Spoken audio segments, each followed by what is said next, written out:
के साथ है। इसी तरह के हमले की पूरी जांच करने का प्रयत्न जरूर भारत सरकार की तरफ से होगा और फारूक अब्दुल्ला जी को पूरी सिक्योरिटी देने के संबंध में अमित शाह जी ने उनके साथ बात भी की है, उनकी सिक्योरिटी बढ़ाई है।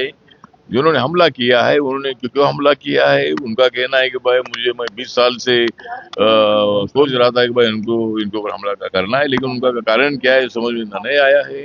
लेकिन फारूक अब्दुल्ला जी पर हमला के हम पूरा धिक्कार करते हैं, निषेध करते हैं और जरूर फारूक अब्दुल्ला जी हमारे साथ अलायंस में नहीं है, लेकिन उसके बावजूद भी हमें उनके बारे में आदर है और जम्मू कश्मीर को भारत के साथ रखने में फारूक अब्दुल्ला जी का और उनके पिताजी का बहुत बड़ा संबंध रहा है।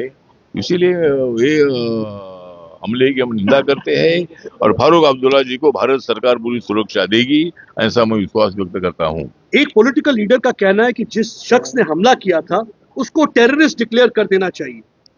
तो मुझे लगता है कि टेररिस्ट डिक्लेयर करना चाहिए। अभी इसमें यहाँ जो भी हमारी सरकार उमर अब्दुल्ला की सरकार है वो भी वैसा प्रस्ताव भारत सरकार को भेज सकती है और निश्चित रूप से टेररिस्ट है क्या मुझे जानकारी ऐसी मिली है कि भाई जिस शादी में फारूक अब्दुल्ला जी गए थे तो जिसकी शादी थी तो उसके कोई रिलेटिव वो थे, तो ऐसी कुछ जानकारी मिली है, लेकिन उन्होंने हमले का कारण नहीं बताया है। तो लेकिन मुझे लगता है कि टेररिस्ट है क्या नहीं उसकी जांच होनी चाहिए, लेकिन अगर जो भी है उसमें उसका निर्णय हो सकता है। सर राहुल गांधी का कहना है कि एनर्जी सिक्योरिटी को लेकर कॉम्प्रोमाइज किया गया है मोदी सरकार की तरफ से, आपको लगता है कि कॉम्प्रोमाइज? और वो कहते हैं जब मैंने आवाज संसद में उठाई है तो मेरा माइक बंद कर दिया जाता है।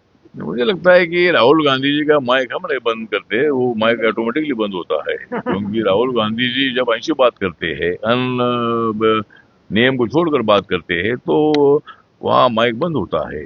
जब उन्होंने मतलब जो हमारे नरवणे जो हमारे महाराष्ट्रियन है, हमारे आर्मी के चीफ थे और उनका एक किताब अभी तक छपकर आया नहीं है, उस किताब में मतलब चाइना की आर्मी आगे आ रही थी और नरवणे जी ने पीएम को पूछा तो पीएम ने बोला कि जो आवश्यक हो करो, लेकिन इसी तरह की बातें जो किताब छपी नहीं है, अभी तक कोई किताब आई नहीं है, उसका रेफरेंस देकर झूठ बोलना ठीक नहीं था, इसीलिए उनका माइक बंद हुआ था। लेकिन बाद में उनका माइक चालू है, उनको जो बोलना है बोलने का अधिकार है, लेकिन नियम के मुताबिक बोलना चाहिए, गलत नहीं बोलना चाहिए। एनर्जी सिक्योरिटी को लेकर कैसे देखते हैं जो ईरान के साथ वो कह रहे हैं कॉम्प्रोमाइज किया गया है सारा?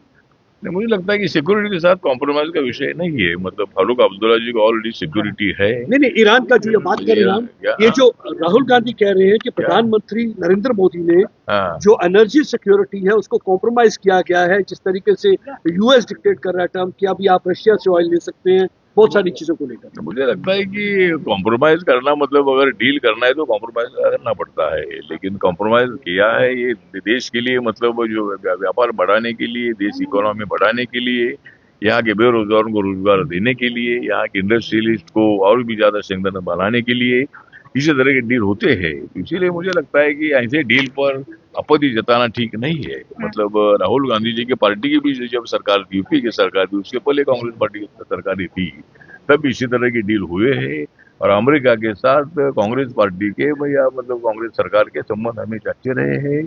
तो मुझे लगता है कि ऐसे आरोप लगाना ठीक नहीं है। 5 राज्यों में इलेक्शन आने वाले हैं, कैसे देखते हैं आप बीजेपी का इन 5 राज्यों में? 5 राज्यों में हमारा कोशिश ये है कि बीजेपी हर राज्य में स्ट्रांग है, एनडीए हर राज्य में स्ट्रांग है और 5 राज्यों में से 4 राज्यों में हमारी सरकार नक्की आएगी, ऐसा हमें पूरा विश्वास है।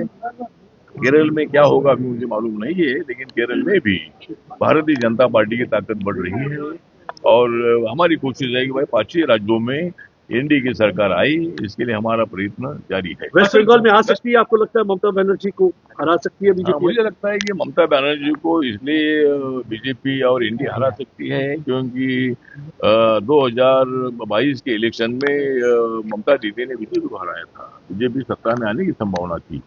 अमित शाह जी ने हमारी 200 सीट आएगी इस तरह का अनाउंसमेंट भी की थी, लेकिन ममता दीदी को ज्यादा सिंपैथी मिली, वो सत्ता में आई, हम उनका आभार व्यक्त करते हैं।